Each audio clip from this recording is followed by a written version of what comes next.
Сайн байцгаана уу, сайхан амсцгааж байна уу? Бэм гарыг бүрийн өглөө 10 цаг 30 минутаас бэлтгэн өргөдөг Монголын мэдээ суугийн ярилцсан хөтөлбөрийн шинэ дугаар эхлэхэд бэлэн болоод байна. Студиуд сэтгүүлч Эзнуулга ажиллаж байна. Тэгэхээр бид өнөөдөр 3 зочинтой ярилцсан цаг үеийн асуудлаар олон нийтийн анхаарлын төвд байгаа асуудлаар ярилцах болно. Анхаарлаа хандуулна.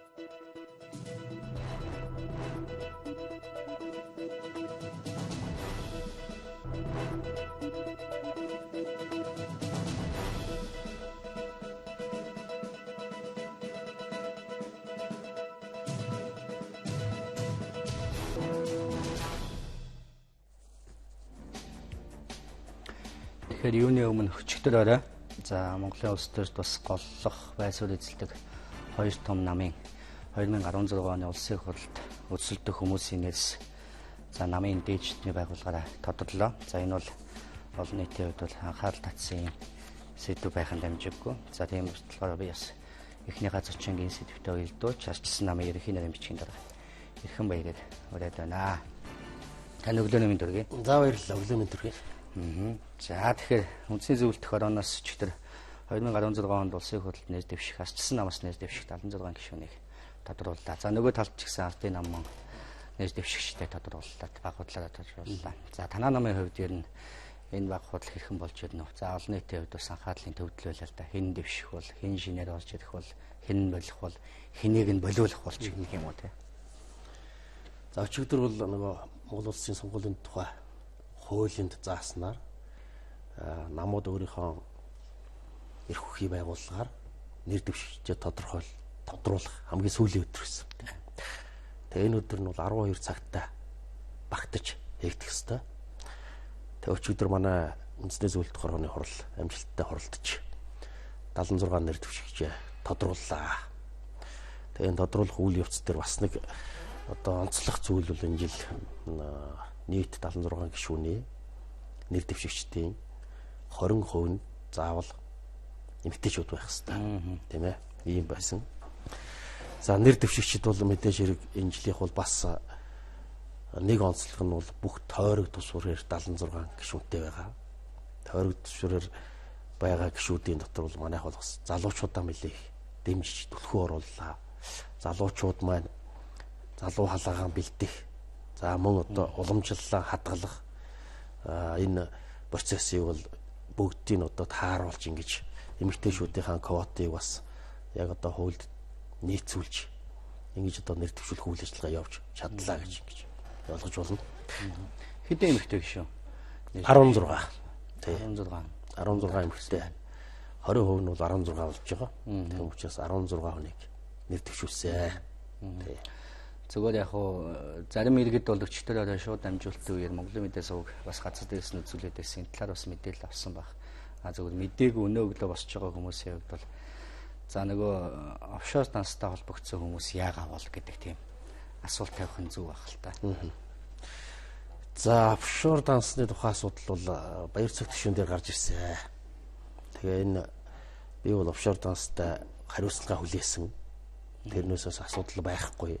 Тэгээд манай намын дүрмээр бол бас нэр дэвшигчдийг тухайн аймаг дүүргийн намуудаас саналын авч нэрээ одоо үндэсний зөвлөлт хороонд оруулж ирдэг. Анхан шатны байгууллагаас тийм. Энэ дээр бол баяр цэгтийн гишүүний нэрийг бол 100% одоо саналаар Сэлэнгэ аймагаас бол оруулж ирсэн. За тэгээ бид нар нэлээд ярилцаад баяр цэгт гишүүн бол бас ер нь бол би энд бол одоо хүлээх хариуцлага хүлээсэн. Түүнээс хойш бол надад ямар нэг асуудал байхгүй. Нэг хүнд бол одоо 2 дахин хариуцлага хүлээлгэх ёсгүй гэдэг дээр манай үндэсний зөвлөлт хорооны гишүүдийн дийлэнх олгох нь баяр цэгт гишүүний энэ асуудлыг бол одоо баяр цэгт гишүүнийг дэвшүүлэх нь зүйтэй юм байна гэсэн ийм шийдвэр гарсан байна. Өөрөөр хэлбэл баяр цэгт гишүүн бол одоо тэр хугацаанаас хойш хугацаанд ямар нэгэн офшортой холбоотой юм байхгүй гэдгийг батлна гэдгийг бол өөрөө бас илэрхийлж байгаа тийм. За одоо парламентд сууж байгаа гишүүдээс гэдэг юм уу дараагийн энэ зам болох сонгуульд оролцохгүй гэж байгаа нэрээ татж байгаа гэдэг юм уу? Одоо хуучуулаас тийм шийдвэр гаргасан хүмүүсийн талаар. За манай нам дээр бол бас нэг гаргасан шийдвэр бол бас одоо 35 гишүүн байсан байгаа. За сая одоо эзнес бас 2 гишүүн орж ирсэн. Иргэний зориг ногоо номоос. За Монгол үндэсний арчсан намаас 2 гишүүн бас элсэж орж ирсэн. Ингээ 39 үлээ болсон байгаа. Манай намаас барьж байгаа байр суурь бол нэр дэвшин гэвэл одоо их хурлын гишүүдийг бол одоо дэвшүүлнэ гэсэн. За мөн дунд чатны намууд нь ч гэсэн энэ хүмүүсээ нэрийг дэвшүүлье гэж ингэж одоо шийдвэрлсэн байгаа. За өнөөдрийн байдлаар бол манай гишүүдээс бол амар жаргал гишүүн өөрөө одоо нэрээ татсан. Дунд чатандаа бол бас өндөр санал авч өрсөлдөх дахин одоо нэрээ төвших боломж байсан боловч өөрөө нэрээ татаж за эмэгтэйчүүдтэй бас боломж олгоё. Би бол одоо ингээд энэ удаагийн сонгуульд завсарлая гэсэн ийм шийдвэр гаргасан байгаа. За ингээд оронд нь манай Батчим гишүүн төвшиж байгаа. Манай бас сайн улс төрчдийн нэг боловсралтай ийм өсөж яваа ирээдүйтэй ийм одоо гишүүн байгаа. За мөн одоо Ц баяр сайхан гишүүн. Цэвэлмаагийн баяр сайхан тийм ээ. Энэ хүн байна одоо бас за бусдаа би боломж олгоё. Өмнө ус гарч ирлээ. Өмнө гаваас. Тэгээ өмнө нь бас одоо квотор жагсаалтаар орж ижсэн л да. За тийм учраас одоо өмнө нэрээр одоо тойрогдоо твшээд гарч ирж байгаа. Ирж байсан. Өмнөгөөс нэг суудлаа аваад ирж исэн. Бат Эрдэндээ Септемберлийн Бат Эрдэндээ өрсөлдөхгүй. Аймгийн засаг даргыг бас олон жил сайн хийж байгаа. 8 жил хийсэн. Бадраадаа бас одоо боломж олгоё. Би өөрөө нэрээ татъя гэсэн. Ийм одоо байдалтай.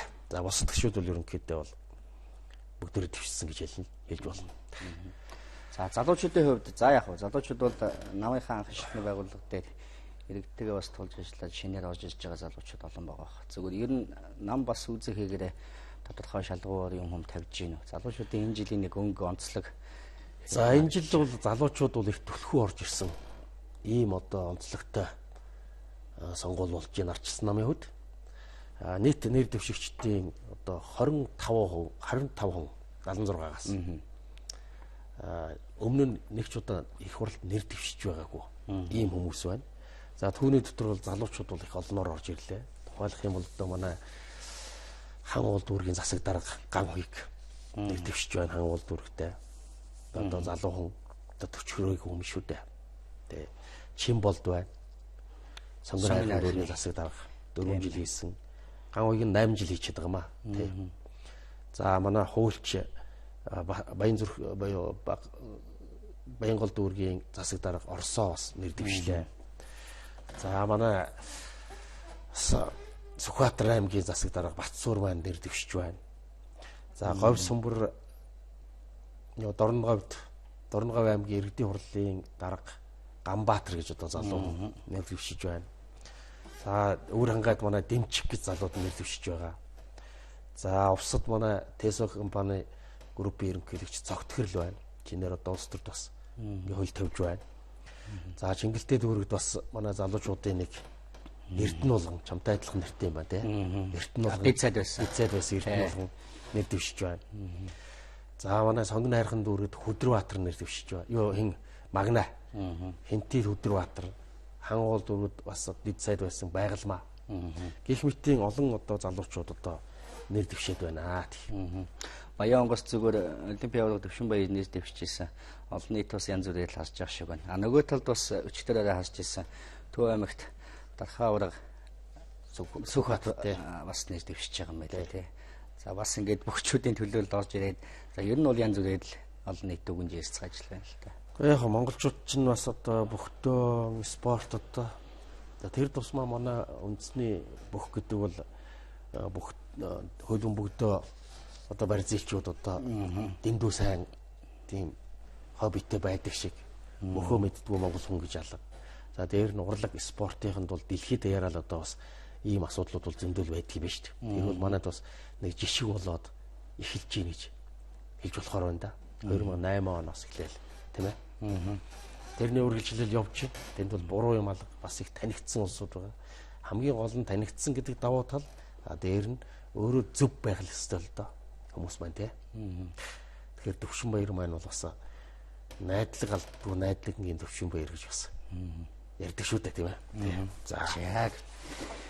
За үзэгчийн хөтлийн хувьд бол ийм. За тэгэхээр дараагийн Монголын мэдээ суугийн мэдээллийн хөтөлбөрүүдээр бас нэр дэвшигчтэй холбоотой хоёр наваас нэр дэвшсэн хүмүүстэй холбоотой мэдээллүүдийг үзэгчид үргэлжлүүлэн хүлээж авах гэж бодож байна. За нэгэд таныг хэлснийх бас намайг хэлсэхэд үед ер нь өнгөрсөн 4 жилийн ажлаа ер нь хэрхэн үнэлж дүгнж байна тийм ээ. Одоо сонгуулийн өмнө л одоо эн чинь бас нэг дүн тавиулах. Өнгөрсөн 4 жил ардчилсан нам өөрийнхөө тавьсан зорилтыг хэдийгээр дэлхийд дахинаар уул уурхайн түүхийд 2-оос 3 дахин одоо унсан их одоо хямралтай ийм мөчлөг таарлцсан хэдий ч ардчилсан нам бол өөрийнхөө тавьсан зорилтыг бол амжилттай хэрэгжүүлж ирлээ гэж ингэж дүгнэж байгаа.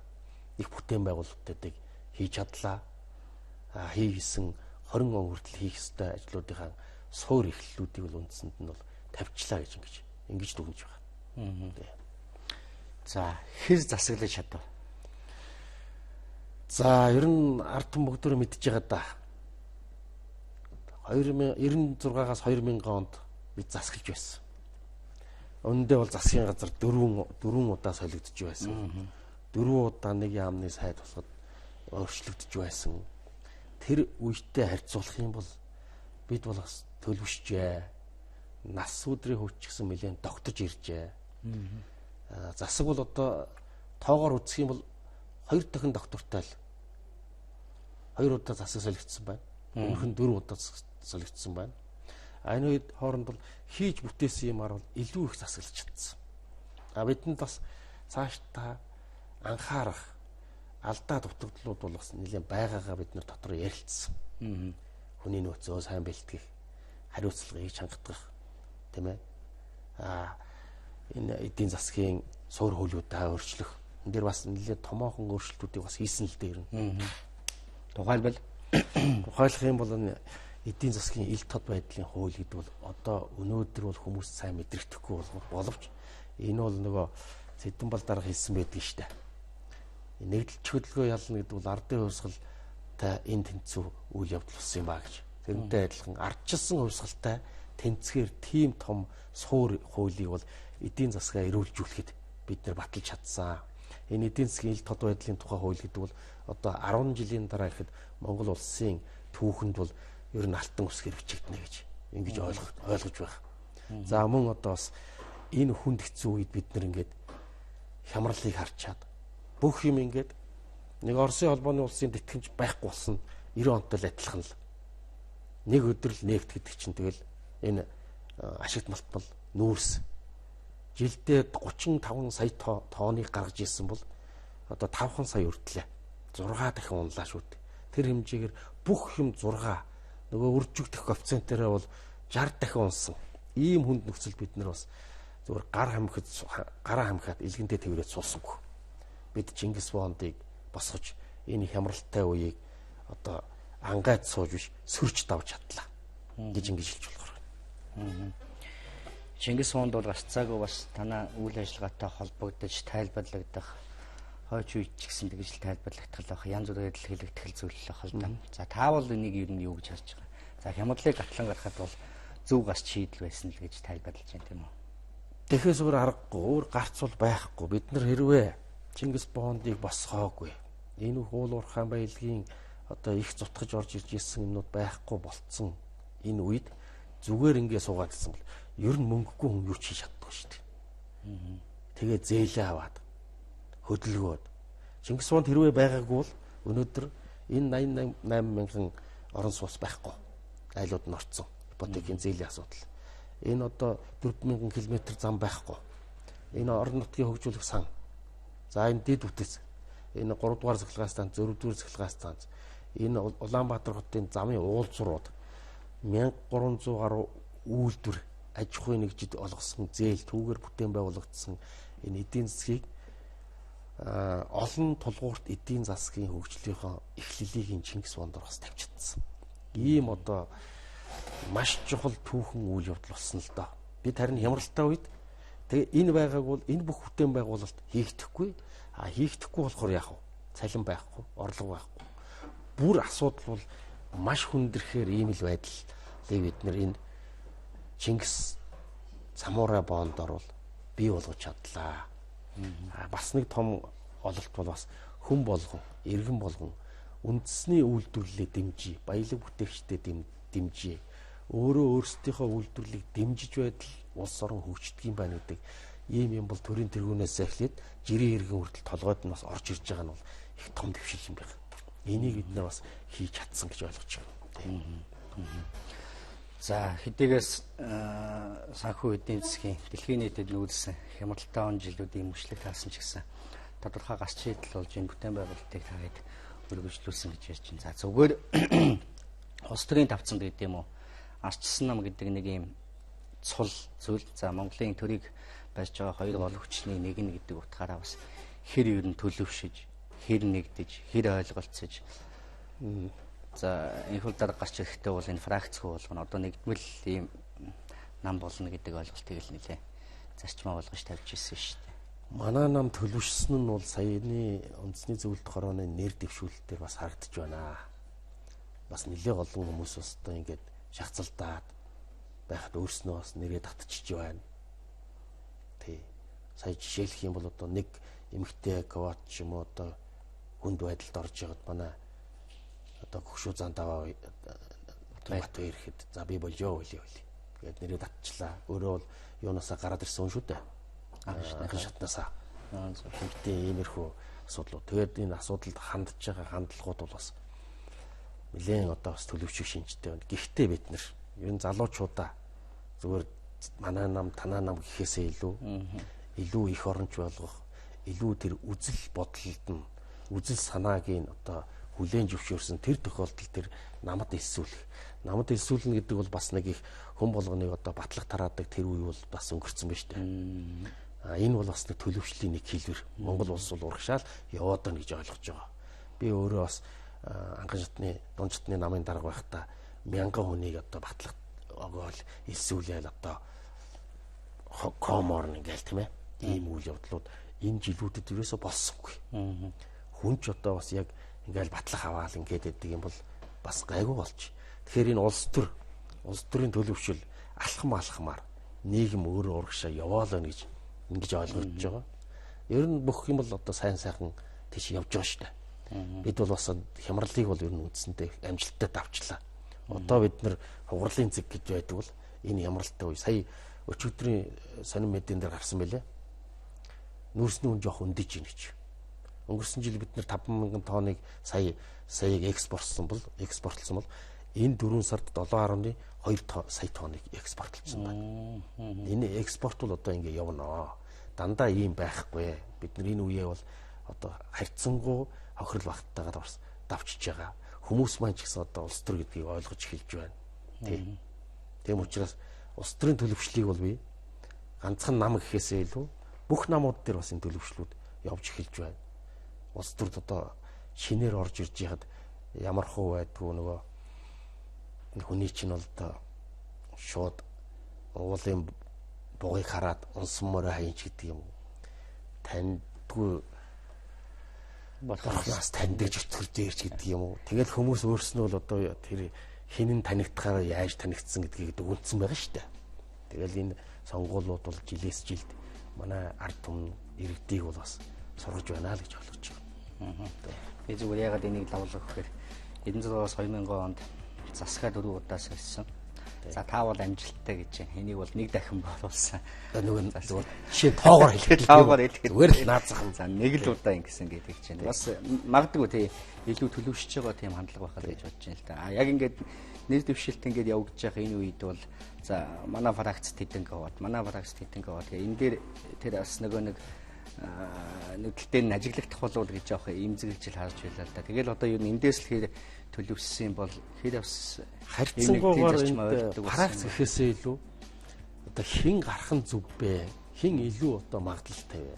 Хин илүү одоо энэ бас илүү вэ? Эдгийгээ бол анхан шатнаасаа эхлээд одоо дээд шатнаа хүртэл бүгд ойлгодог болсон байна. Тэрнээс бол тэр юмнууд бол өчигдөр уржигдөр ойрын хэдэн өдөр бол одоо фракцийн асуудал яригдсангүй шүү дээ. Яг энэ хүн л байх хэрэгтэй гэдэг талаас асуудал хандж идэв. За За баярлалаа. Тэгээд та бүхний ажил Баярлалаа. амжилтсаа. Баярлалаа.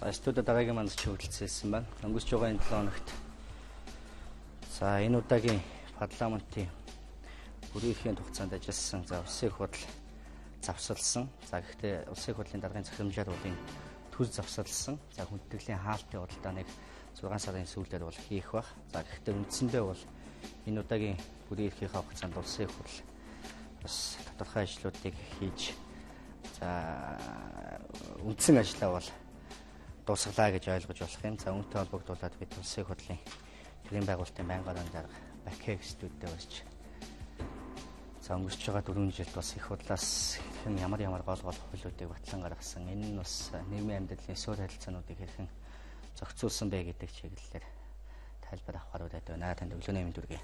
Өглөөний мэнд. За чуулган бол төр завсарласан гэдэг. 6 сарын 23-нд бол хүндэтгэлийн хаалтын худалдаа хийх үү гэж ойлгоод байгаа. Тий. Ер нь бол одоо ингээд хууль батлах процесс бол үндсэндээ энэ парламентын одоо процесс бол үндсэндээ зогслоо гэж ойлгож байгаа зүг. Тий. За энэ удаагийн улсын хурлын бүрэн эрхийн хугацаанд одоо хамгийн утга нь чуулган сая одоо завсарлаа. За энд бол улсын хурлын тухай хуулийн дагуу улсын хурлын улсын хурлын даргын зөвлөлийн шийдвэрийг үндэслэж одоо ээлжид сонгуулийн жилд бол сонгуулийн хугацаа туулан зарласан үед бол 30 хүртэл хоногийн одоо хоногоор чуулганы хугацааг завсарлуулах боломжтой гэсэн ийм одоо хуулийн заалт байгаа. Энэ дагуу сая одоо улсын хурлын даргын захирамж гарч 6 сарын 24-ний хүртэл хугацаанд бол чуулганы ажиллагааг бол завсарлуулсан байна. За энэ яагаад ингэж завсарлуулсан бэ гэхээр нэгдүгээрт бол одоо энэ хаврын ээлж чуулган бол нийтдээ нэг 45 хоног хуралдсан байна. За энэ хугацаанд бол бас чигж чамлахааргүй томоохон одоо хуулиудыг баталж гаргасан. За энэ дотор бол бие даасан 12 хууль баталж гаргасан. За энэ тодруулж хэлэх юм бол одоо хуулийн холбогдлолтой зарим одоо чухал хуулиуд бол батлагдсан. За өнгөрсөн одоо чуулганы хугацаанд мэдээж одоо эрүүгийн тухай хууль, зөрчлийн тухай хууль гэдэг ч юм уу тодорхой хуулиуд баталж гаргасан байгаа шүү дээ. Энэ хуулиудын яг хэрэгжилтийг хангахтай холбоотой шууд органик одоо холбогдолтой ийм хуулиудыг бол баталж гаргасан. За энэ дээр тодруулж хэлэх юм бол эрүүгийн хэрэг хян шийдвэрлэх тухай хуулийн шинжилсэн найруулга. За хууль сахиулах ажиллагааны тухай хууль.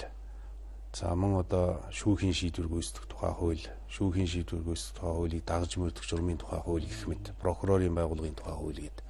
За энэ хуулиуд дээр гол нь бол одоо хүний эрхийг дээдлсэн, ялангуяа хүний эрх талаас энэ хуулийн байгууллагууд бол зарим талаар бол бас буруу ажиллаж байгаа шүү дээ. Энийгээ бол бас одоо хаасан ийм одоо тодорхой чухал заалтууд орсон хуулиуд батлагдлаа гэж бодож байгаа. За энэний зэрэгцээ бол бас одоо улс орны амьдралд нэн чухал хэрэгтэй зарим хуулиуд батлагдсан.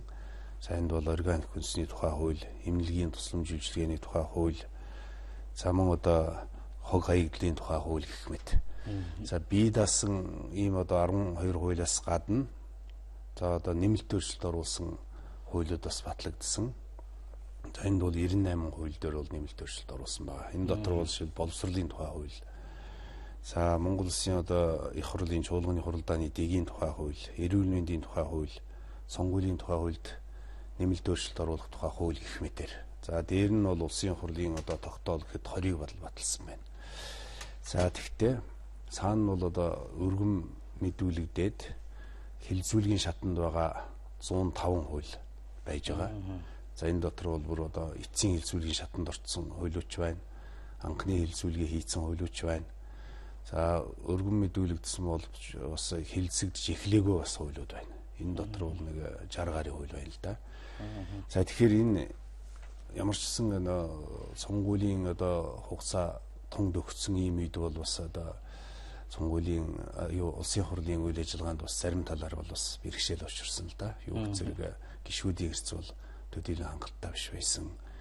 Цаашаал одоо баг өдрийн тал өдөрт нь бол хүлээж үйж тэг өдөөс хойш нь хурал эхэлдэг ийм асуудал гараад л байсан л да. За дээр нь одоо ингээд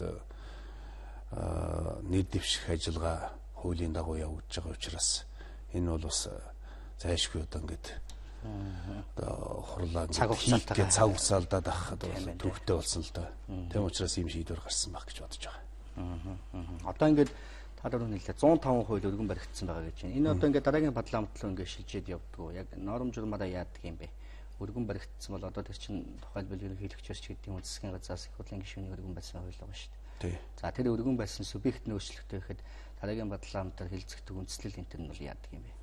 Тэгээ энэ бол яг энэ өргөн баригдаад хилцүүлгийн шатанд байгаа зайлшгүй одоо ач холбогдолтой хуулиудын санаачлагч нь дараагийн одоо улсын хурл дахин сонгогдсон тохиолдолд бол тэрийг бол үргэлжлүүлээд одоо хилцээд явах юм практик байгаа.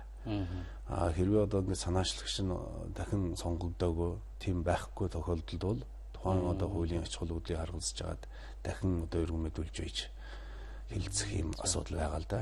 Зүгээр ерөнхийлөгчийн зүгээс одоо өргөн мэдүүлсэн нэлээд олон хууль байгаа шүү дээ. Эсвэл төрийн албаны тухай хууль. За одоо бусад хуулиуд байгаа. Жишээл энэ хуулиудын хувьд бол санаачлагч нь байж байгаа учраас үргэлжлүүлээд хэлцэж явах бүрэн боломжтой. Зөв. Намар бол тэгэхээр шинэ парламент бол ажилтай л байх нь байна тийм ээ. Энэ нэлээд их ажилтай болох байх гэж бодож байна. Би бол бас нэгэн зүйлийг тодруулж хэлэхэд бол ялангуяа одоо энэ өнөөдрийн төрийн байгууламж, төрийн тогтолцоотой холбоотой энэ асуудал дээр бол дараагийн хурл бол хамгийн ихэнд анхаарал тавих асуудал гэж бодож байна. За ягаад гэвэл одоо бид чинь бас нэг үндсэн хуулийн зарим одоо зохисуулт дээр бол одоо эргэж харъя гэж одоо улс төрчид ярьж байгаа нийгмийн хувьд ч гэсэн юм одоо өөр амьсгал төлөвшсөн байгаа шүү дээ. Энэ дээр бол одоо яхахгүй л хамгийн ихэнд л одоо бид нар эргэж харах асуудал бол байгаа. Та яг их хурлын төрийн байгуулалт хариуцсан байнгын хороог ахалдгийн хувьд тийм ээ. Ер нь Монголын төрийг тогтвортой байлгах гэдэг юм уу, хүчтэй байлгах. За бас нэг юм тогтолцооны хямрал гэдэг зүйлийг бас сүүлийн үед их ярьдаг болоод байгаа шүү дээ. Тэгэхээр энийг одоо юу гэдгийг адилгах, зөв гарч шийдлийг олох гэдэг талаас өнгөрсөн 4 жилийн парламентын ажлыг ер нь хийж дүгнэж байна. Цаашид бол хийх ажил байгаа гэдгийг та сая бас хэлчихлээ. Гол суурь хуулиуд гэх юм бол. Энэ нь бол яг мэдээж парламент гэдэг чинь өөрөө олон ургуулж үзлийг олон талаас нь оролдуулж за мэтгэлцээний зарчмаар тухайн одоо хууль тогтоомжийг одоо хамгийн одоо зөв шийдлийг олгохын төлөө одоо үйл ажиллагаа явуулдаг хууль тогтоох дээд байгууллага шүү дээ. За энэ утгаараа үзэхдээ мэдээж яг одоо байгаа хууль тогтоомжийн хүрээнд бол улсын хурл бол өнгөрсөн 4 жилийн хугацаанд бол одоо үйл ажиллагаагаа явууллаа. Тэгэхдээ хамгийн гол асуудал бол төр тогтвортой байх, чадамжтай байх, зангарахтай байх. За хэлцэж гаргасан хууль тогтоомж нь зөв байх. За тэр нь бас хэрэгждэг байх гэдэг энэ одоо зарчмууд бол онцгой ач холбогдолтой. Мэдээж энэ хүрээнд бол хууль эрхцийн талаас энэ зарчмуудыг хэрэгжүүлэхийн тулд бол эргэж харах, боловсронгойлох одоо асуудлууд бол байна. За энэ дотор бол жишээл одоо улсын хурлын чуулганы хуралдааны дэгийн тухай хууль байна. Энэ бол одоо улсын хурлын өөрийнхөө үйл ажиллагаагаа явуулах хамгийн чухал асуудал байгаа шүү дээ. Энийгээ бас боловсронгойлох хэрэгтэй болж байгаа. За дээр нь бол одоо энэ төрийн албаны тухай хууль байна. За мөн одоо улс төрийн намын тухай хууль байна. Энэ хуулиудыг бол одоо яг ижвэрэн шинжлэх хэрэгтэй юм байна гэдэг одоо ойлголт төрж байгаа юм л да. За энд бол яг үед бол өнгөрсөн хугацаанд бас чийж зүгээр байгааг бас оролдсон. Зарим одоо хуулиудыг бол баталсан байгаа шүү дээ. Саяны одоо төр завсралчаад байгаа хаврын одоо отгон чуулганы хугацаанд улсын хурлын чуулганы хуралдааны дэгийн тухай хууль дэвшилт оруулсан л да. Тэн дээрээ бол жишээл одоо хуулиар хугацаагийн тогтоосон хуулийг хилцэх явцдаа бол одоо аль нэг нам эвсэлэн завсарлага авлаа гэхэд тэр завсарлагаа авснаас болоод хуулийн хугацаанд хилцэж чадахгүй байдаг. Тэрнээс болж одоо улс орны чухал одоо амьдрал ах үйтэй холбоотой асуудлууд бол хугацаанд шийдэгдэхгүй болдог асуудал байна шүү дээ. Энийг бол одоо тэр хуулиар тогтоосон хугацаанд шийдвэрлэхэд цаад болохгүйгээр одоо завсарлага авч байх асуудлыг бол дэгийн тухай хуульд оруулж батлуулсан л та. Сая сонгуулийн хууль бол яг л ийм сонгуулийн хууль яг энэ одоо дэгийн тухай хууль хараахан одоо нөгөө баталгааж амжаагүй байх үед л сонгуулийн тухай хууль орж ирсэн. Тэгээд нэг удаа дунд нь завсарлага авч ээж л тэгээд нэг арай гэж л одоо хугацаанд баталсан байх шийтэй. Ийм маягийн асуудлууд бол их байна л да. Олон нийтийн хувьд хүлээгдсэн нэг хууль бол гарцаагүй улс төрийн намын тухай. Ер нь энэ төрийн чинь бас тогтвортой бас нэг жоохон зарчимтай болгохын тулд энэ намын хуулиа хөдөлгөөний ер нь шинжилгээ гэдэг хаанаа л үлийн зөвшөөрчл байсан л да. Гэхдээ нэг тийм олигтой амжилт олсонгүй тийм ээ. Одоогийн мөрдөж байгаа хуулийг бол бид чинь 2005 онд санагдаж байна. 4 оны намарч байна уу? Өөрөөр тухайн үед улсын хурал бүрэлдээд хамгийн ихэнд нь одоо улс төрийн намын тухай хуулийг барьж аваад ихэнд нь баталсан. Тэгээ яг зүгээр ер нь улс төрийн намын тухай хууль гэх мэт ийм одоо том чухал суурь хуулийг бол болж өгвөл тухайн одоо улсын хурлын бүрэн эрхийн хугацааны хамгийн ихэнд нь шийдэж явах хэрэгтэй байна. Тэгэхгүй бол сонгуульд өгсөн үед нь бол ийм хуулийг бол баталж гаргана гэдэг чинь өөрөө улс төр болоод сүүлдээ бол альч болчдөг юм байна л дээ. Тийм учраас одоо би бол бодож байна. Ямар ч гэсэн улс төрийн намын тухай хуулийн төсөл бол бэлэн болцсон байж байгаа. Ерөнхийлөгчийн тэр өргөмөдүүлээд буцаагдсан хуулийн нэн чухал санаануудыг аваад энэ нь бол одоо дараагийн улсын хурлын одоо хамгийн ихэнд нь одоо энэ асуудлыг шийдэх ёстой гэж бодож байгаа. Өнөөдөр бол одоо мэдээж одоо сонгуулийн тогтолцоо за тэгээд одоо улс төрийн намын төлөвшил гэдэг энэ асуудал бол хоорондоо шууд холбоотой асуудал байгаа шүү дээ. Тийм учраас бид чинь энийг төрөө сайн төлөвшүүлээгүй л улс төрийн намаа сайн төлөвшүүлэх хэрэгтэй болж байгаа. Өнөөдөр бол одоо томоохон төлөвсөн гэж бас хэлж болох намуудын хувьд ч тэр бусад намуудын хувьд ч гэсэн тэр өнөөдөр бол яг одоо сайн төлөвшлээ гэж хэлэхэд бол төвхтэй байж байгаа шүү дээ. Орон нутгийн түвшин ч гэсэн ялгаа байхгүй байна. Тийм учраас энэ дээр бол одоо сонгогчдын тэр дотроо бол одоо улс төрийн намын гишүүдийн улс төрийн боловсрал гэдэгтийг анхаарах хэрэгтэй болсон байна. Хатууг шинжилтэй байх. За ямар ингэж шат хамжилгаар явж орж ирж энэ төрийн эрх байх дээд байгууллагт одоо юу гэдэг сонгогдох хэрэг олж авах уу энэ гэдэг бол яг намын төлөвшөлтөд холбоотой зүйл болж чадлаа байгаа юм л да тийм үү. Тэгэл яг. За за улс төрийн намын тухай энэ том хуулийг шинжилэн батлахад бол эрх парламентын эхний ажил гэж ойлгож болох юм байна. За нөгөө талаас би энэ үндсэн хуульд өөрчлөлт оруулах асуудлыг эрх парламентаар одоо юу гэдэг судал авсан улс төрийн намууд бас энэ төрөнд хоорондоо зөвшөлдсөж энэ засаглалын зөв тогтолцоог бий болгохын тулд үндсэн хуулиндаа хэрвээ өөрчлөлт оруулах шаардлагатай гэвэл эртгийн асуудлаа хөндөсөөл гэж бодоод байгаа. Үнэхээр одоо юу гэдэг энэ засаглалын давхцал нөгөө нэг давхар дээл энэ төр гэдэг асуудлууд тийм ээ. Би даасан хараа тус байх тухай энэ ойлголтыг бол үндсэн хуулиар бас шийдэх ёстой гэдэг бол тийм одоо хандлага бол нийгэмд бас нэлийн дийлэх болчлоо гэж ойлгоод байгаа юм л да.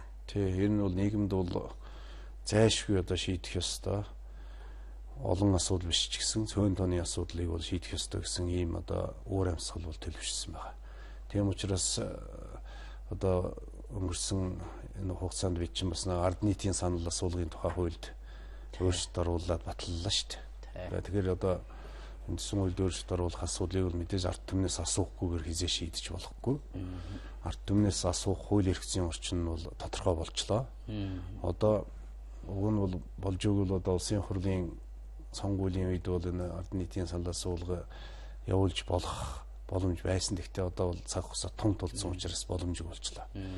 Тэгэхээр миний бодож байгаагаар одоо 10 сарын сүүлчээр нөгөө сум дүүргийн иргэдийн төлөөлөгчдийн сонгуул явагдсан шүү дээ. Яг тэр сонгуулийн үед асууж одоо сардал чирэгдэл гарахгүйгээр наан нь одоо сайхан асуултаа сайн бэлдэж ягаад за одоо энэ үндсэн хуульд өөрчлөлт оруулах юм бол ямар асуудлаар оруулж болох уу гэдгийг ард түмнээс асуугаад тэр сонгуультай хамтдаа тэгээд л одоо дараагийн улсын хурлын одоо хамгийн ихэн шийдэх асуудал энэ мөн гэж бодож байгаа.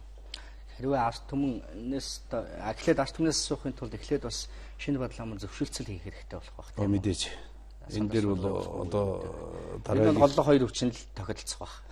Дараагийн одоо улсын хурлын бүрэлдэхүүн чухам ямар болохыг бид урдаас хэлж мэдэхгүй шүү дээ. Тэгтэл одоо ямар ч бүрэлдэхүүнээр гарсан ч гэсэн 3-2-оос дээш шийдвэр гэдэг ус байгаа юм. Тий, тэг нь ямар ч тохиолдолд бол одоо парламент суудалтай болоод суудлгүй намуудын зөвшөлсөл за ойлголцол тулгуурлаж байж тэгээд тэр зарчим дээр суурилж ягаад одоо ард нийтээс асуусан дээр л дээ. Тэгж байж энэ асуудыг шийднэ. За тэгээд өөрчлөлт хэсэг гэдэг асуултаараа хариулт авчаад хэрвээ дэмжлэг авах юм бол яг өөрчлөлтийг бол парламентынхаа түвшинд хэлсэн гэж ойлгох уу? Эсвэл зүйл бүрээр нь ард түмнээс асуугаад явах юм уу? Яг би бол бодож л байна л да. Ер нь бол хэтэрхий тийм олон асуудлаар бол өөрчлөлт оруулах шаардлагагүй. Зайлшгүй одоо чухал гэсэн хэдэн зүйл байгаа шүү дээ. За жишээл одоо түрүүний ярьсан өөрийн ярьсан нөгөө давхар дээрний асуудал ч юм уу. Гэх мэтийн. За энэ асуудлууд дээр бол за дээр нь одоо гүйцэтгэх засаглалыг чадамжтай болгох, зангарахтай болгохтой холбоотой асуудлууд. Ерөнхий сайд кабинетаа бүрдүүлэх. Ерөнхий сайд кабинет өөрөө бүрдүүлдэг, өөрөө бас хариуцлах тос асуудлаа шийддэг байх. Энэ чиглэлээр одоо асуугаад за дээр нь одоо жишээл сумын засаг даргыг бол бид чинь нэр нь шууд томилох уу эсвэл одоо ард түмнээс сонгох уу гэдэг ч юм уу. Гэх мэтийн юм цөөхөн асуудал дээр л ард түмнээс асуугаад тэрийгээ тэгээд л хууль болгож батлах боломж байгаа. За баярлалаа. Тэгэхээр бас их парламентын бас хийх ёстой тодорхой ажлуудын нэг нь бол энэ төрийн байгуулалтыг зөв оновчтой, тогтвортой, хүчтэй ажиллуулах энэ механизмыг бас илүү сайжруулахын үүрэг хариуцлага өмнөх энэ парламентын бас залгамжаас үлдэж байна л гэж ойлгох юм байна тийм үү? Тэгэл яах вэ? За тэгээд таны ажилд амжилтсан. За баярлалаа.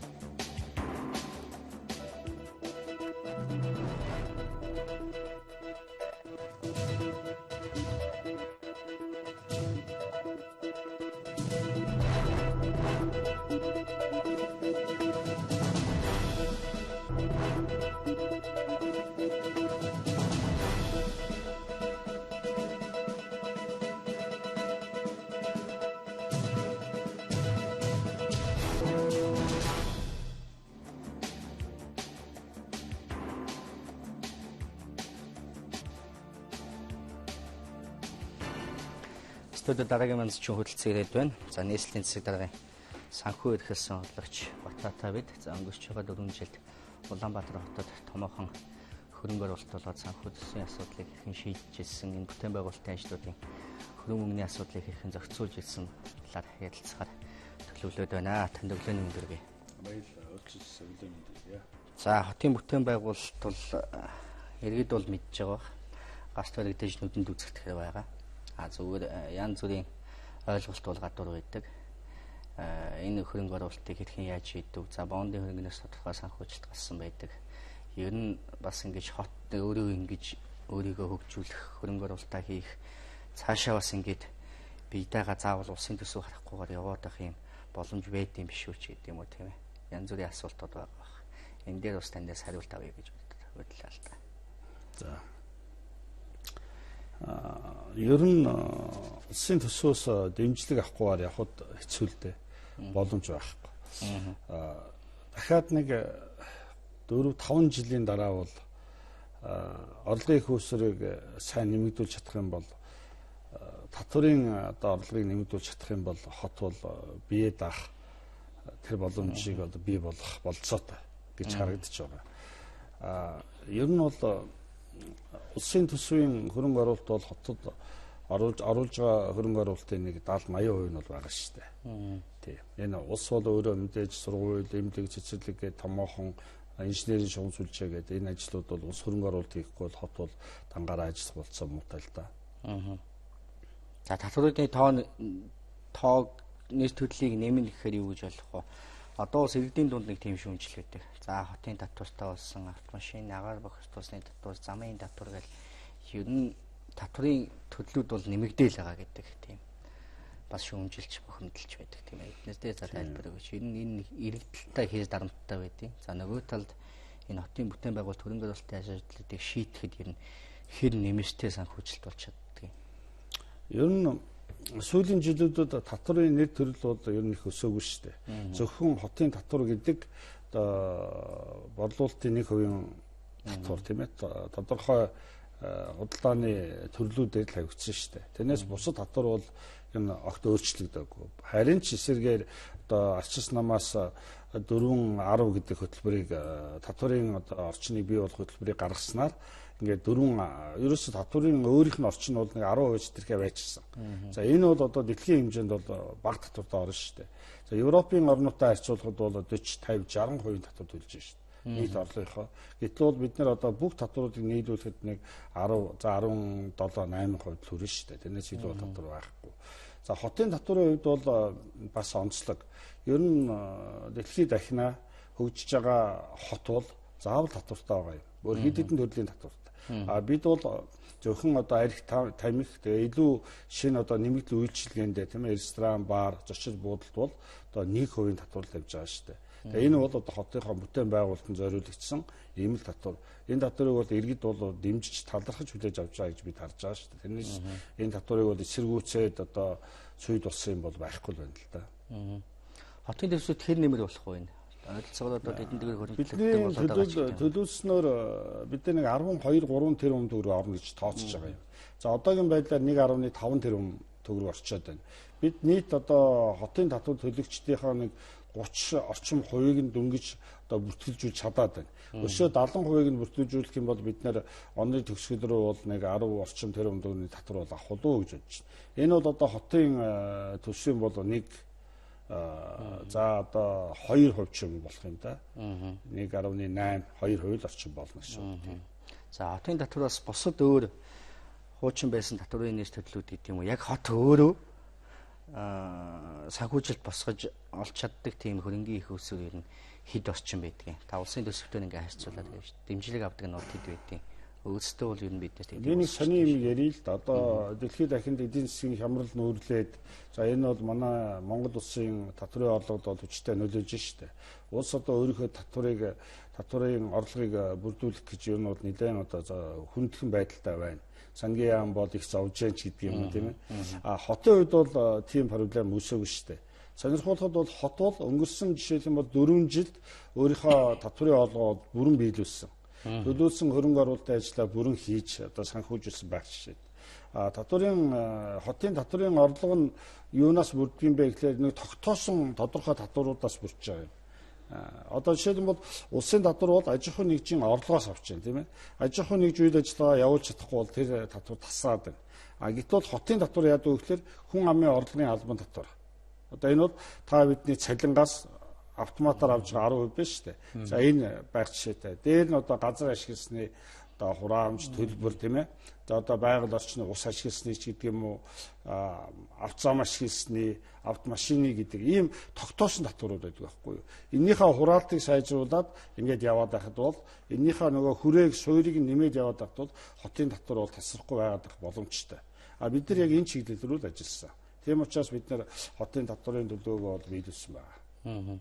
Хэд орчим 2012 онд хотын татвар за ойролцоогоор 350 тэрбум төгрөг орлогын төлөвөө 350 тэрбум байсан. За одоо бид нэр 697 за 700 гэдээ авчия. 12 оноос хойш хотын орлого 2 дахин нэмэгдсэн байна. Тийм байна. Тий. Орлогын суур баазыг бол бид тэр хэмжээгээр нэмэгдүүлж чадсан гэсэн юм. Хөрөнгө оруулалтын хэмжээ бараг нэг их 80 давж ийн тэр гэдэг тийм мэдээллүүд байгаад байдаг байсан. Энэ хотын төсвөөс хийсэн хөрөнгө оруулалт бол сүүлийн 4 жилд за 997 орчим. За 1 тэрбум, 1 их 80 төгрөгийн хөрөнгө оруулалтууд хотын төсвөөс өөрөөсөө хийсэн байгаа юм. Жилдээ бид нэг 200 гаруй тэрбум төгрөгийн хөрөнгө оруулалтуудыг хийгээд байгаа юм. А улсын төсвийн хөрөнгө оруулалт, хувийн аж ахуйн нэгжүүдийн хувийн хвшлийнхний хөрөнгө оруулалтаа бол тооцох юм бол 7-8 их 80 төгрөг болж байгаа. Хувийн хвшлийн хөрөнгө оруулалт бол ер нь нүдэнд одоо үзэгдэж харагдж байгаа тэр хэмжээгээр яг одоо дүнгээр нь аваад үзэх юм бол хувийн хвшил бол маш одоо том үүргээр байдаг гүйцэтгэдэг юм шүү дээ. Би ягаад нэг их 80 гэдэг тоог асууч өгөхээр яг энэгээр илүү үр ашигтай юм хийж болох байсан энэ төр гэдэг тийм шүүмжлэлүүд бас нийгэм цахим сүлжээгээр энэ төр гараад идэх л та. Зүгээр бас нэгэн тал одоо энэ мөнгө санхүү мэдж байгаа бодлогч нэзснийх ер нь бол энэ их 80 төгрөгийн хөрөнгө оруулалт хийдэг бол өмнө нь байсан тоо юу байгаагүй энэ удаа л хийдэг болсон ийм тоо юу энийг ер нь хэр үр ашигтай зөв зүйлд хийсэн гэж ойлгож бодож байгаа. Энийг та нэг олон нийтэд тайлбарлавал тийм ээ. Бид бол хийсэн ажлаа цахим сүлжээнүүдээс эхлээд хэвлэл мэдээллийн хэрэгслэр ер нь тогтмол ярьдаг л да. Тэгтээ ярихдаа бол бид нэр ийм хийлээ гэж сурталчилгаасаа илүү дуугаа хийгээд явах зорилт тавиад ажилласан юм шүү дээ. Одоо хэр сайн ажилласан муу ажилласан гэдэг одоо иргэдэл үнэлгээд өгнөлтийг нөгөн шүү дээ. Одоо бол сонгуулаад л шийдэгдэх гэж харж байгаа. Ер нь бол нэг их 80 гэдэг бол том тоо. Нэгэнт улс орон хөгжиж байгаа учраас хөрөнгө оруулалт бол яг тэр хэмжээгээр нэмэгдэн шүү дээ. Улсын төсөв одоо 4 жилийн өмнө хэд байлаа, одоо хэд болов тийм ээ. Хотын төсвийг бид өнгөсөө ярьчлаа. 350 байсан 700 боллоо шүү дээ. Хөрөнгө оруулалтын хэмжээ тэр хэмжээгээр л өсч таарна та. Гэхдээ 12 оноос хойш манай хөрөнгө оруулалтын хэмжээ нэмэгдээгүй шүү дээ. Өөр одоо үнийн дүнгээрээ бол буурсан байдгийг. 12 онд 250 тэрбум төгрөгийн хөрөнгө оруулалтыг хот хийсэн. Одоо бол хот дөнгөж 203 тэрбум төгрөгийн хөрөнгө оруулалт хийж байгаа. 50 тэрбум бол буурсан байгаа. Яагаад тэгээд ийм их одоо хөрөнгө оруулалтын хэмжээ буурсан мөртлөө яагаад их ажил хийсэн юм шиг харагдаад байна гэхлээр яг тэр хөрөнгө оруулалтаа нэгдүгээр оновчтой хийж чинь тийм ээ. Хоёрдугаар бид нэр ирээдүйн цагийн хөрөнгө оруулалтыг татаж чадж байгаа юм. Тухайлбал одоо концессийн хууль бусад одоо хууль эрх зүйн хүрээнд одоо хувийн хвшлийнхэнтэй хамтраад одоо хөрөнгийн татаж одоо дараа хийх ажлыг одоо хийх жишээтэй. Одоо концессийн хууль бол энэ тод жишээ л дээ. Бид нар концессийн хуулиар өнөөдрийн байдлаар нэг 60-70 тэрбум төгрөгийн ажлыг хийлгэж байна. Өөрөөр хэлэх юм бол энэ мөнгийг ирээдүйн цагт бид нар одоо хугацааны хувьд хувааж танах төлнөө та нар одоо энэ ажлыг хийгээд өгөөч гэдэг энэ асуудал шүү дээ. Тий, ингэж хийж байгаа хөрөнгө оруулалт бол маш их байна. Нэг зүйл хэлэхэд бол хотын төсөв бол өнөөдрийн хүртэл ерөөсө 100 төгрөг бол 100 төгрөгөөр зардаг. Яг мунхар тий. Одоо зээл тавьдаг юм байхгүй, үнэт цаас харагдаг юм байхгүй. Тэгэхээр ер нь бол эрүүл сайн төсөв ямар байх ёстой юм гэхлээр энэ одоо байгаа энэ 100 төгрөгийг зуугуулангийн зүгээр зардаг биш. Одоо байгаа 100 төгрөгийг ашиглаад ирээдүйн цагт бид нар 300 юм уу 400 төгрөгийн ажил хийгээд ирээдүйн цагт энэ 100 төгрөгөө хувааж төлдөг тэр системд орох ёстой юм. Өнөөдөр Улаанбаатар хотын төсөв бол цэвэр өр зээл 0 гэж байгаа бол энийг бол жишээлх юм бол одоо үнэт цаасны хүлээгж байгаа төлбөр 20% байх 20% тийм ээ. Авсан зээлийн хэмжээ хүүгийн төлбөр 20% байх жишээтэй. Ингэж төлөх юм бол тэр нөгөө ирээдүйн цагийн хөрөнгө оруулалтыг бид нар маш сайн татах хэрэгтэй байхгүй. Бид нар энэ чиглэл рүү явж байгаа. Үр зээлтэйг үү? Үр зээлтэй явна. Ер нь үр зээлтэй байна гэдэг чинь муу юм биш шүү дээ. Тэр үр зээл тэр санхүүгийн их усурыг бид нар сайн ашиглаад тэгээд тэр мөнгийг одоо ирээдүйн цагийн мөнгийг одоо татаад одоо л хийж байгаа байхгүй ирээдүйн ажлыг.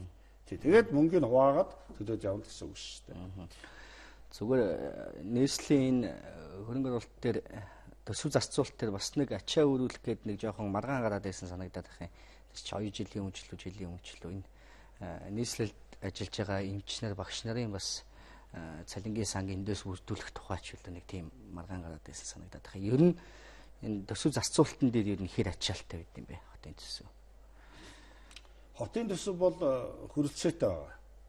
Хот өнгөрсөн 4 жилд нэг ч удаа цалингаа хугацаанд нь тавиагүй тохиолдол гараагүй. Бид нар бүх байгууллагын цалин мөнгийг бол хугацаанд тавиад ирсэн. Багш нар, эмч нарын цалингийн үед бол энэ улс төлдөг, хот төлдөггүй. Тэгээ энэ яг улсын чиг үүргээр явж байдаг. Тэгээ цагдаа чигдэг одоо багш нар, эмч нар, төрийн аль багш нар тийм ээ тусгай үйлчлэгний байгууллагын. Хот бол одоо ажиллах нөхцөл тийм ээ амьдрах орчин энэ бүгдийг одоо хариуцж хэвэн байх юм үүрэг хүлээ. Ер нь бол манай багш нар, эмч нар ер нь төрийн албан ёсны цалин том бага. Одоо төрийн яг одоо засгийн газрын хэмжээгээр бол одоо ТЗ-гийн 7 гэж юунаас эхэлж байна л да. Одоо зэрэглэлээс, цадингийн зэрэглэлээс. Манай хотын бол ТЗ-гийн 5-аас эхэлж байгаа. Тэр нэг 120 мянган төгрөгөөр доошоогоо бага эхэлдэг. За одоо шинээр одоо багш эмч нар ажилд ороход нэг 500 мянган төгрөг авдаг байхгүй юу. Гэтэл энэ бол одоо юу ч болохгүй шүү дээ. Тэгээ хот бол юу хийсэн бэ гэхээр багш эмч нарынхаа ажиллах орчныг сайжруулах, тэднийгээ сайн ажилуулах, тэднэртэй одоо бас орлогыг нэмэгдүүлэх зорилгоор тэр үн төгрөгийн сан гаргаад тэгээ тэднийхээ ажлыг дүгнээд багш нарт нь тусдаа, эмч нарт нь тусдаа, цагдаа нарт тусдаа, хорооны дарга нарт тусдаа гэх мэтлээ. Ингээд яг энэ төрийн алба хийж байгаа хүмүүсүүдээр шагналын сан бий болгоод ажлыг нь дүгнэх байдлаар тэр үн төгрөгийг одоо хувааж шалгаруулж олгодог юм системийг бий болгосон л доо. Одоо ер нь за яг сонгуул болдгоороо болоод дуустгаараа дуусна. Аль нэг нь одоо юу гэдэг хотын бас эрхийг барина тийм ээ. Тэгэхэд ер нь энэ хотын төсөв санхүүгийн ийм зөв үндэс суурийг ер нь хэл сайн тавьж чадсан. Ер нь ингээд хөрөнгө оруулалтуудыг жил болго ингэж оновчтой зөв хийгээд байж болох юм гэдэг тийм суурийг хийж тавьж чадсан гэж бодож байна. Юм чи нэг зөв голдолд нь оруулаад ингээд нэг тийм бас нэг залгамж чанар байх хэрэгтэй байгаа даа шүү дээ тийм ээ. Тийм. Яг өөрөө чи асуудал их цаг үеийн олсон их сайн асуудал байна гэж би хэлье. Та нар ер нь ингээд юу хийгээд энэ 4 жилд юу хийгээд ирсэн юм, юу өвтөсөн юм гээд. За иргэд бол тийм зам тавилаа, ийм сургууль цэцэрлэг байлаа гэд ам сайтай байна. За энэ нэг асуудал. Яг өөрөө чи асуусны дагуу үгүй энэ хотод ер нь бид нар юу хийх ёстой юм, ирээдүйн цагт юу хийх ёстой юм гэдгийг суурийг нь тавьсан. Өөрөөр хэлбэл бид 2013 онд улсын их хурлаар Улаанбаатар хотыг 2020 он хүртэл хөгжүүлэх төлөвөө 30 он хүртэл хөгжүүлэх үйл ажиллагааны чиглэлийг их хурлаар өөр хуульчлан тогтоолгочихсон. Одоо бол дараагийн хинч гарсан яг энэ бэлэн одоо хуулийн төвшөнд гаргасан бичиг баримт байгаа учраас тэрийгэ бариад яваад өгнө. За энэ бол их хурлын тогтоол. Дээр нь засгийн газар 20 он хүртэл хөгжүүлэх нөгөө үйл ажиллагааны төлөвийг нь өнгөрсөн сард батлаад гарчлаа. Одоо 4 жил бол хотод юу хийх үү гэдэг нь тов тодорхой. Ерөөсөө олон шин юм бодож сэтгэхэд авах шаардлага байна. Засгийн газар их хурл батлаад өгсөн програм байна. Тэрийг хэрэгжүүлж явахд болчих юм. Дээр нь мэдээж одоо хөрөнгийн хөөсүүдийг нэмж олоод илүү ажил хийхэд ийм л одоо юм үлдчихэж байгаа. Энэ нэг тал нь. Өөрөөр хэлбэл бид суурьа бэлтчихлээ. Нөгөө талдаа иргэд хотын удирдлагад ерөөсөө оролцож чаддаггүй байсан. Одоо иргэдийн оролцоог бид нар дээж иргээр хангасан. Яг үнэ. Хяналт гэдэг хяналтыг. За та нар санаж байгаа бол 12 оноос өмнө иргэдийн төлөөлөгчийн хурал жилд нэг л удаа хуралддаг байлаа шүү дээ. Санаж байна уу тийм ээ? Төсөөл нэг одоо баталсан болоод ингээ өнгөрдөг байсан. Одоо бол манай иргэдийн төлөөлөгчтэй хурал байнгын болсон. Сар болгон хуралдана. Тэргүүлэгчт нь 7 хоног болгон хуралдана. Одоо нөгөө засаг даргын тамгын газрыг бол ер нь зүгээр суулгахаа бол байсан шүү дээ. Урд нь бол засаг дарга гэдэг том ноён бүх юм шийддэг байсан бол одоо тийм байхгүй. Иргэдийн хурал энэ бүх юмыг галтаа авчихсан. Иргэдийн хурлын шийдвэрээр бид нар хэрэгжүүлээд явж байдаг. Тэгээ бидний үйл ажиллагаанд одоо үнэлт өгч байдаг. Энэ одоо нөгөө иргэдийн төлөөллийг бол ингэж хангасан байна. Нөгөө талдаа бид нар хотын төсвийг хийхдээ иргэдээр хилцүүлдэг болсон тийм ээ. Нээлттэй. Заавал хилцүүл. Энийг хуульчилчихсан. Одоо иргэдийн саналыг авчиж бид нар төсөвдөө иргэд ийм санал өглөө гэж тусгаад ингэж тэрийг хийдэг болчихсон. Ийм байдлаар одоо явж байна. Тэгээд дээр нь хотынхоо нөгөө үйлчлэгийг бид нар маш ил тод болгосон тийм ээ. Шилэн дансны хууль гарлаа шүү дээ. Шилэн дансны хуулийг бид нар хот 13 оноос шилэн данстай болсон юм шүү дээ. Тэгээ хотод анх энийг туршаад тэгээд болж исэн учраас тэгээд одоо хуулийн төвшөнд тэгээд Монгол улс даяар одоо энийг шилэн дансны хууль гэдэг юм гаргалаа шүү дээ. Одоо өнөөдөр Улаанбаатар хотын бүх үйл ажиллагаа бол тов тодорхой. Маш сайн. Урд нь бол иргэдээс ямар шүүмжил ирдэг байсан гэхээр та нарын бүх мэдээлэл нууц байна. Та нар ард түмнээс нууж ийн гэдэг байсан бол одоо бол бүх юм ил тод. Одоо биднийг юу шүүмжилж байгаа гэхээр та нар тийм мөнгийг зориултаар нь зараагүй байж гэх маягтай тийм ээ. Та нар тиймд яаш их мөнгө зардгийн гэсэн маягтай. Энэ бол яг энэ процессын хувьд ийм ил тод болсны хүмүүсүүд нэг тийм байх ёстой гэж ойлгож байгаа. Ер нь бол байх ёстой. Энийг бид нар байранд нь аваач тавьсан л байгаа байхгүй. Ирээдүйн цагт одоо юу гэж хэлдэг юм сонгуулийн дараа ямар нөхцөл одоо сонгуулийн зааг дээр ямар нөхцөл байдал үүсэж байгаа гэхээр төсөв энэ хотын бүх үйл ажиллагаа ил тод нээлттэй. Та сайтаар ороод юу ч ямар ч мэдээлэлээс авах боломжтой тийм үү. Хот иргэдийн одоо гарт хурал байнга одоо ажиллаад иргэдэг хянаад одоо үйл ажиллагааг нь захиргааны үйл ажиллагааг хянаад байж байгаа. Ийм л байдал одоо шилжлээ шүү дээ. За, иргэд бас нэг зүйлийг танаас тодруулаасаа гэж хүсэж байгаа.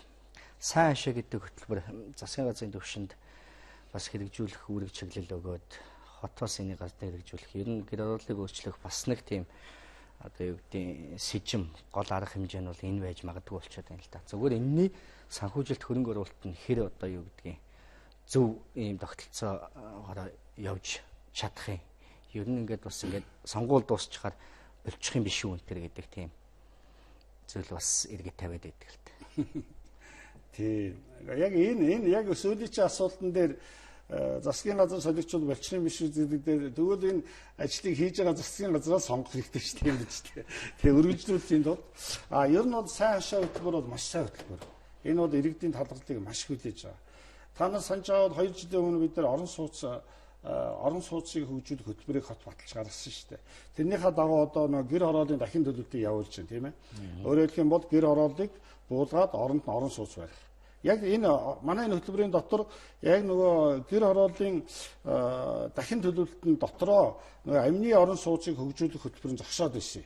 Одоо яаж хийх үү, хөрөнгийн хүйсийг хаанаас олох уу гэдэг нь байхгүй байсан. Засгийн газар хань энийг маш одоо соргоор харж тэгээд энийг шийдвэрлэх одоо шийдвэр гаргасан нь үнэхээр одоо талархахгүй шүү дээ. Энэ бол иргэд бол маш сайн хүлээж авч байгаа.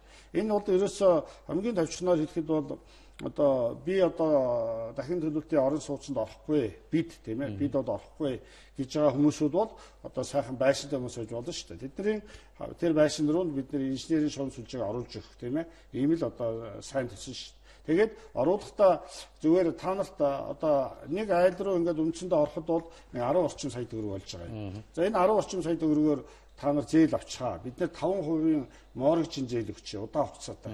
Тэгээд энэ 10 сая төгрөгээ та нар удаан хугацаанд төлчих. Тэгээд бид нар та нарт инженерийн шугам сүлжээг чинь оруулаад өгье гэсэн ийм л хөтөлбөр шүү дээ. Энэ бол маш их талархаж хүлээж авч байгаа энэ төсөл. Энэ хөтөлбөрийг бол бид нэр одоо үргэлжлүүлнэ, дуусгана. Засгийн газар бидэд 200 тэрбум төгрөг амлаж байгаа. За энэ амлаж байгаа мөнгө эрүүл тэгээд энэ ажлууд амжилттай явах боломж бол үүдэндээ. За баярлалаа.